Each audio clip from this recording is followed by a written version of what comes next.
Yo, what's good, YouTube? This your boy Kurt with Wealth and Fitness Lifestyle. Please do me a favor if you're new to the channel, hit that subscribe button, the notification bell to get future content. Before I get into this video, I just want to say thank you for everyone who's been supporting me on my journey. Definitely seeing the results.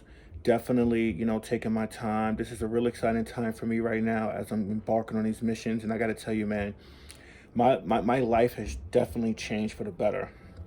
So I encourage and implore you that if you are focused right now on something, if you are, you know, on a path and a journey for success, keep going, man. I'm telling you, man, there is a light at the end of the tunnel. So what I'm going to talk about in this video is why you should count calories in terms of, your weight loss journey.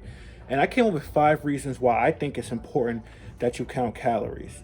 Calories, basically it's calories in versus calorie out in terms of weight loss, right? What is a calorie? Calorie is a unit of energy, and your foods that you consume have a certain amount of energy that you consume. Now, in order to lose weight, you have to be in what's called a caloric deficit. That means you have to eat less food than what your body is able to burn, so you could be able to, burn and lose weight, right?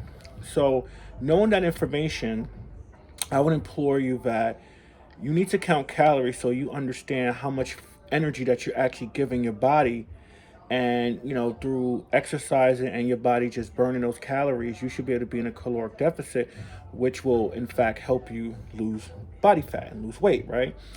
And I think that once you understand that component of weight loss, you can understand how to effectively utilize and count calories as a tool that's going to help you on your journey, right? A lot of us overconsume food and don't even realize it. One of the key things that I like to look at is the packaging behind each food that tells you how many calories, how many, percentage of proteins, all that information is going to be helpful. But when they tell you that calories, that how many calories per serving, that's actually going to be helpful for you because that's going to tell you how much energy that you're actually putting in your body. And different foods that you consume have a different amount of calories. Normally, the more nutritious in value that a food is and the healthier, it has less calories.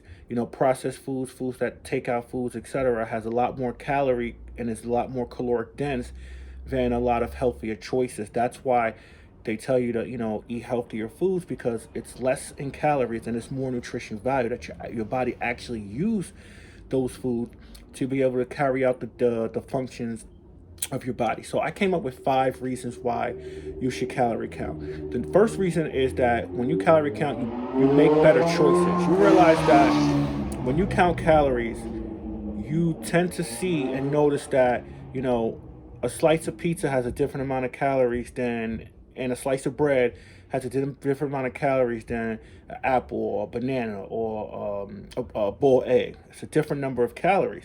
And when you consume healthier food, make healthier food choices that have less calories, A, you're more fuller, and B, your body can utilize that nutrients, to even kickstart and help your weight loss journey. One method that I utilize is I stopped doing this in the last 2 months. When I first started, I would keep a food journal. And I actually wrote out everything that I consume, and I just did a simple Google search on every single thing I put in my body, and I measured the food, I measured the quantity, and a lot of things, a lot of times I looked at the back of the packaging per serving to tell me how much calories to calculate. Then I realized, like, holy shit, like how many calories you were actually consuming. And when I made those adjustments to my diet, I saw the best results. So I would encourage you to keep a food journal and just write out everything that you consume and the amount of calories. You also may want to calculate what your caloric intake is, because each person has a different maintenance level of how many calories you can consume in order to lose a certain amount of weight, right? Which brings me to number 2.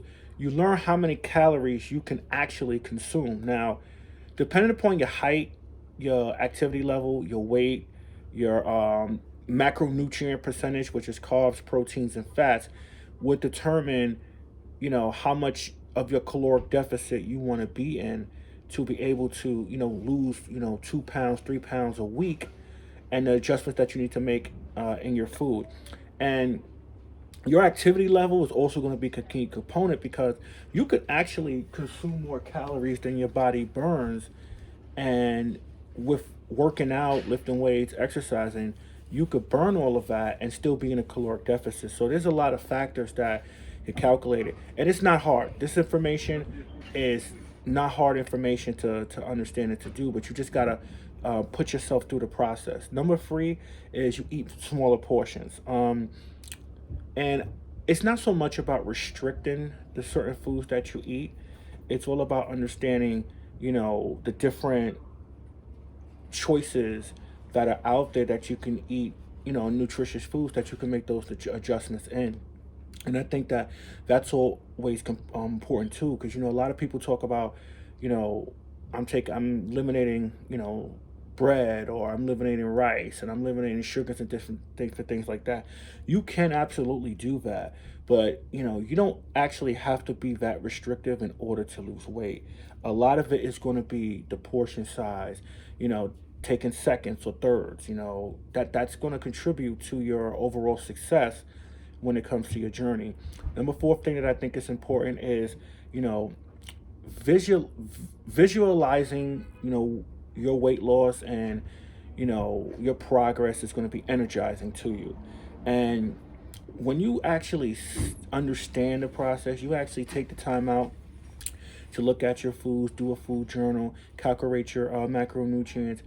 You start to really get excited about the journey. You start to really get excited about the possibility of you actually, seeing yourself at a one weight, and over the next couple of months, you see yourself at a different weight, and it's really, really exciting when you put everything you learn to practice. Because let's face it, none of this stuff is going to mean anything unless you actually do it, right? And that's the key component: is every day being conscious about, what you're putting in your body. And number five, the fifth reason why I think is, you should count your calories, is because it's free. It don't cost anything. I know that may sound silly, but I'm not a big fan of a lot of different programs and just gimmicks out there that you spending money on to help you lose weight, like supplement pills, those stupid, waist trainers and all that other stuff, that if you sweat, you'll lose weight. I'm gonna be honest with you, I think it's a ripoff. I think they're ripping off your money. I think that people make money off of our laziness, and make money off the fact that we want to have fast results. That's what it boils down to. People just want to lose weight and get into a certain body in a short amount of time without putting the effort or the work to do so. And people spend their money, and then they don't see the quick results, and then they don't understand why. So it's calories in versus calorie out. You got to exercise. You have to, everything works, man. Everything works. Intermittent fasting works, working out works, dieting works. It all works. It's just that it only works if you're consistent over a certain period of time. So I hope this information was vital to you. Hope this information was helpful. Yo, let's get fit. Let's gain wealth. Let's improve our lifestyle. Yo, your boy Kurt losing weight.